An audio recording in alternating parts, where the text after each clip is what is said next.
Galap okuva we yajja enjigiriza ebintu bingi okubeera nga teweefasa nnyo balenzi nga gobeewala. Kati nga mu kiseera kino abalenzi bangi nnyo abampandikira buleeta mu kiraasi era mbuyuzaamu era neefokasinga ku bitabo byange. Okubeera mu ssomero kirungi, si kufuluma bweru n'ofuna embuto ate bazadde bo ne bakugoba ewaka. Abaana bano be bamu ku bali mu kirabu eyatuumibwa Girls Up Initiative Uganda. Bano bayizi ba Maxon Bay Primary esangibwa mu kkomera Luzira era bakuŋŋaana nnaku 2 buli wiiki nga bamaze okusoma olw'eggulo. Omanyi abantu ennaku zino tutera nnyo okulowooza nti bw'obeera e Kampala buli kimu kiteredde.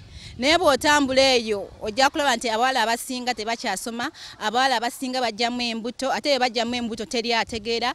Era n'abasigala mu masomero baba bakwegendereza. Tebafuna bulungi obuyambi, amagezi ezitali za mu kibiina n'ezino endala ezinabayamba okubeerawo okwebeezawo ng'abaana abawala. Monica Nyiraguhabwa yakulira Girls Up Initiative era yasomerako mu bifo eby'omugotteko mu Kampala. Emyaka 3 emabega yafuna ekirowoozo eky'okubaako kyakolera ekitundu mwali n'ebimwetoolodde. Essira yasalawo kuliteeka ku masomero ga bonna basome. Kituuta akaseera naye empisa kitwala akaseera okuvaayo. Kubanga ogenda n'olaba bye bakola, bye bakubuuza, n'otegeera muno bategeera. Masitula Nsungu omusomesa omutendeke agamba nti kiyamba nnyo okusomesa abaana ebifa ku mibiri gyabwe era kati abaana bamalina okuwawaabira abakozi ebibi awaka ne mu masomero.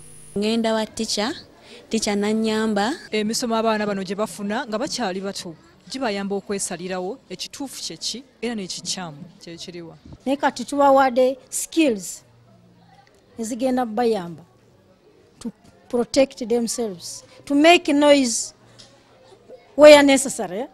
Abali mu masomero abavaayo n'abatagendangayo bonna bafunira ebyokukola.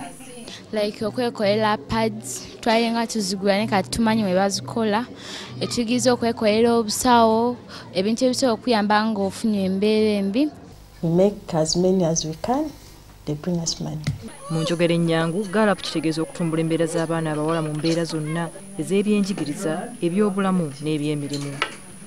Why do you think girls get pregnant at an early age? What is the problem? Enteekateeka eno esuubirwa okwongerwayo mu bitundu ebirala eby'omugotteko eruubirira kulaba nti abaana abawala basomoka ebizibu ebibatuukako ng'okufuna embuto ze bateeyagalidde n'okufumbizibwa nga bakyali bato. Florence Nalimba, NTV.